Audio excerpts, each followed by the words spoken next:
¿Tú eres de los que crees que el gobierno de Venezuela no está haciendo nada en La Guaira y que además está desordenada, no tiene nada planificado y que esto es un desastre? Pues no tienes la más puta idea de lo que estás hablando. Porque esto responde no solamente a unos estándares nacionales que se tienen, sino que la coordinación de toda esta situación se hace en conjunto con cuerpos especializados internacionales. ¿Quieres conocer más al respecto? En un segundo, con todo el gusto, te lo explico. De alguien que además que se ha documentado bien sobre el tema, pasó 2 días en La Guaira, el viernes y el sábado. Y que además forma parte de un grupo de comunicadores que ahora, en Guardias, vamos a estar durante todos estos días mostrando la realidad de lo que está sucediendo en nuestro país.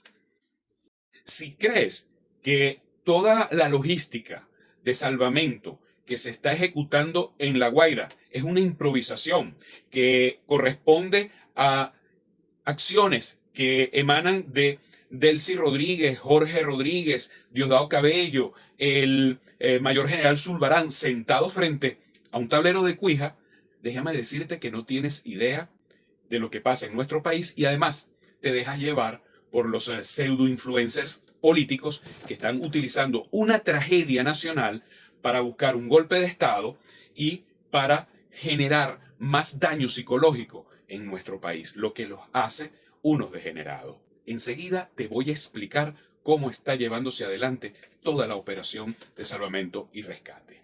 Partamos de un principio que tuve la oportunidad de verlo personalmente el día viernes. La ONU funciona como el director de la orquesta. ¿Por qué? Porque así establecen protocolos internacionales a los cuales Venezuela se acogió desde el minuto cero de la tragedia.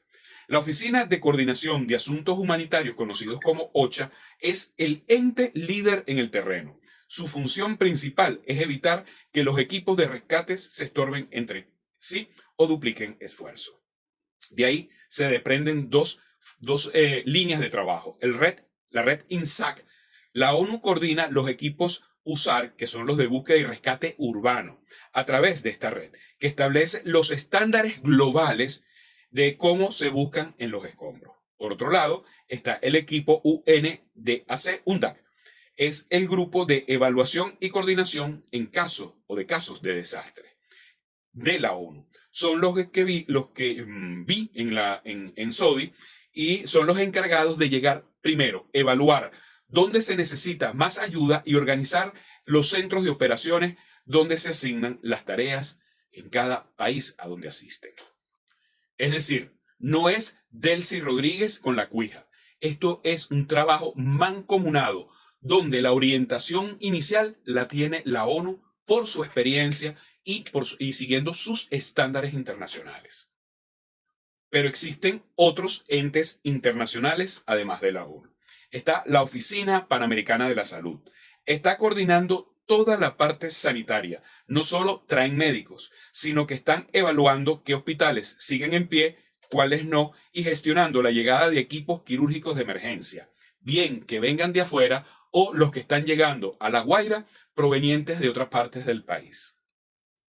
Federación Internacional de la Cruz Roja está trabajando directamente con la Cruz Roja venezolana para manejar la logística de refugios, agua potable y asistencia humanitaria básica para los desplazados. Aquí tengo que hacer una parte donde después voy a hacer un contenido sobre esto. Gracias a Dios, el gobierno de Venezuela intervino la Cruz Roja, porque tras los informes que se hicieron al respecto, ese organismo en ese momento no hubiera estado preparada para atender esta emergencia, como hoy sí sabemos que lo está. Por cierto, estuvo dirigida esa transición por el señor Oliver Blanco, que es un político diplomático de la oposición y que hoy en día es un vicecanciller.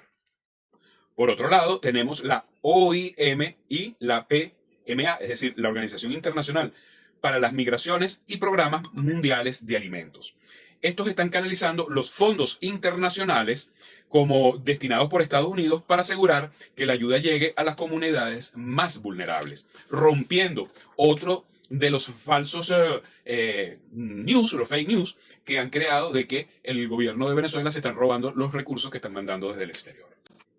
Ahora bien, ¿cómo está estructurado el mando gubernamental en el terreno? Bueno, lo primero que hay que decirle, y esto debo explicárselos con claridad, esto no fue algo que se hizo a las carreras el 24 o 25 de junio. Esto existe dentro del chavismo y lo pusieron en práctica.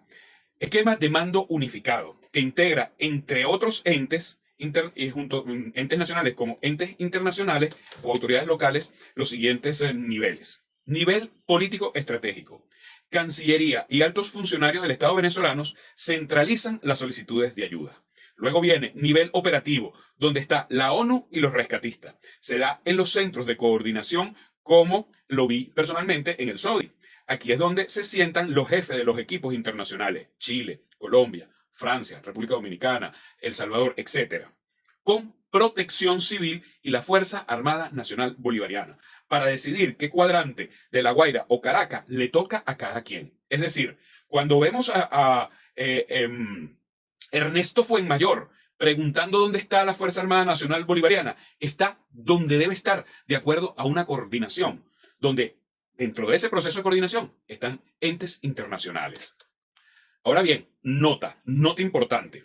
La presencia de estos entes es una garantía técnica. Su función no es sustituir al Estado, sino aportar know-how que un país no suele tener disponible en la mesa, como por ejemplo los perros de rescate especializado, cámaras térmicas de alta precisión u hospitales de campaña quirúrgicos. En este momento, cuando van a ser las 6 de la tarde de este domingo 28 de junio, puedo decirles lo siguiente. Hay 30.000 efectivos asignados del gobierno nacional a esta contingencia. Esto no quiere decir que hayan 30.000 personas en La Guaira y Caracas. No, están activados. Pueden estar en el estado Carabobo, pueden estar en el estado Aragua, pueden estar en la propia Caracas, pero no quiere decir que están en la zona cero en estos momentos. ¿Por qué? Porque ya existen otros que se están más allá de activados, están presentes en los sitios de la contingencia trabajando, y los que están afuera serían los relevos. Ya hemos visto, por ejemplo, del municipio Libertador del estado Carabobo, que viene el tercer grupo, que viene a darle relevo a otros grupos que llegaron anteriormente. Ahora bien, ¿cuántos están activos realmente? 14.000 funcionarios. Y la gran mayoría de ellos están en Vargas, La Guaira. Asimismo, hasta los momentos han llegado 2.600 rescatistas especializados. Por cierto, que varios de ellos han hablado del alto nivel de los rescatistas venezolanos. Primero, porque nuestros rescatistas los han apoyado a ellos en contingencia en otros países, y también porque rescatistas profesores han venido a Venezuela a dictarles cursos. De los 2.600 se estiman que unos 1.800 están en Vargas, y probablemente cuando terminen las labores en Caracas, de acuerdo a las coordinaciones, se desplazarán hacia La Guaira. Estamos hablando entonces que en La Guaira, comparado con la cantidad de funcionarios venezolanos que están allí, pudiéramos estar hablando de un 6 a 7%. ¿Y por qué hago esta referencia? Porque es completamente absurdo decir que comenzaron a rescatar personas con vidas cuando llegaron los rescatistas extranjeros. Las primeras observaciones de los especialistas internacionales dicen lo siguiente: la capacidad de respuesta inicial. Existe una posible brecha entre la magnitud del desastre y la velocidad de despliegue de los primeros equipos especializados en zonas de difícil acceso, lo que podría haber retrasado la hora de oro vital para el rescate de sobrevivientes. Gestión del corredor humanitario. La dependencia absoluta de la autopista Caracas-La Guaira como único eje logístico genera un cuello de botella crítico. Cualquier falla, accidente o saturación en esta arteria afecta directamente la capacidad de despliegue, tanto de los 14.000 efectivos locales como de los especialistas internacionales, comprometiendo la fluidez de la operación. Recordemos que en un primer momento todos los rescatistas internacionales y todo el apoyo internacional debió de llegar por el estado Aragua, por cuanto las condiciones del aeropuerto de Maiquetía obligaban a mantenerlo cerrado. Y este punto es clave. Repito, esto es un preliminar que compartió conmigo un funcionario de uno de estos organismos internacionales.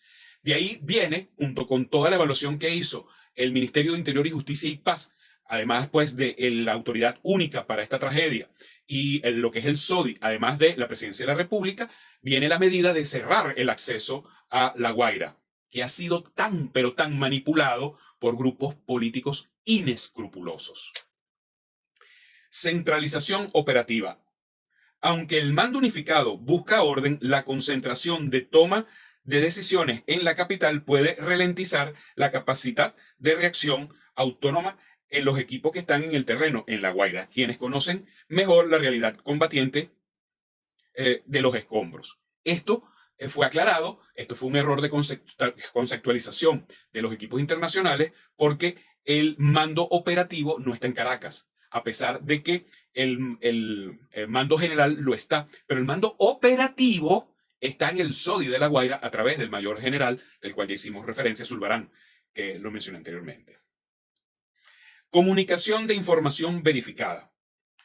En situaciones de alta crisis, la percepción de falta de transparencia sobre las cifras reales, tanto de desaparecidos como de fallecidos, puede generar desconfianza en la población, complicando la gestión del duelo y la organización en la ayuda ciudadana. Yo no me voy a atrever a asegurar en absoluto aquí nada, pero no he visto aún cifras de desaparecidos y creo que obedece a tener cuidado con este punto específico. Noté mi presencia en el sitio, el afán de la presidenta de la República y los altos miembros del Ejecutivo y del comando de la operación en tener cifras reales y ofrecer cifras verdaderas. Tan transparente como el hecho de que han aceptado todas las colaboraciones internacionales. Y cuando tú aceptas todas las colaboraciones internacionales, no condicionas no condicionas el feedback. Si está la ONU trabajando, pues tienen que darle la información a la ONU. Si está la Oficina Panamericana de la Salud, también se la tienes que ofrecer. Además, si vienen rescatistas de otros países, tienes un compromiso con los líderes de esos países que también quieren saber en qué condiciones está el país después de que mandaron a sus equipos arriesgando sus vidas. Lo que sucedió la noche del 24 de junio en La Guaira es un claro ejemplo de lo que es la realidad y la manipulación informativa, la desinformación, la ignorancia, pero también la manipulación política. Se ha dicho que la respuesta del Estado ante la tragedia fue muy lenta. Tenemos que partir de varios elementos clave. Número uno, se dio a las 6 de la tarde, es decir, ya estaba anocheciendo. Número dos, fue un siniestro que afectó 7 estados del país. Número 3, fue un día feriado. ¿Por qué hago la salvedad de un día feriado? Muchos funcionarios de seguridad estaban libres. Y esto tiene un doble elemento. Número 1, podían haber estado en sus casas descansando y de haber sido afectados por el terremoto. O haber sido afectados su hogar, su familia o la misma persona. Hay funcionarios que fallecieron en sus hogares. Número 2, fallecieron muchísimos funcionarios de guardia en los comandos, porque hubo comandos policiales, comandos bomberiles, comandos militares que fueron devastados por el terremoto. Eso dificultó la capacidad de, más allá de reaccionar, lo primero, que era evaluar la situación. Y aquí viene un punto importante que debo resaltarles. Lo complejo que es el estado La Guaira. El estado La Guaira es un estado que, como todos bien lo sabemos, es costanero y tiene 175 kilómetros de largo aproximadamente. Digamos, su parte más poblada, que pudiéramos decir que está entre Tanaguarén y Catialamar, tiene alrededor de 25 a 30 kilómetros.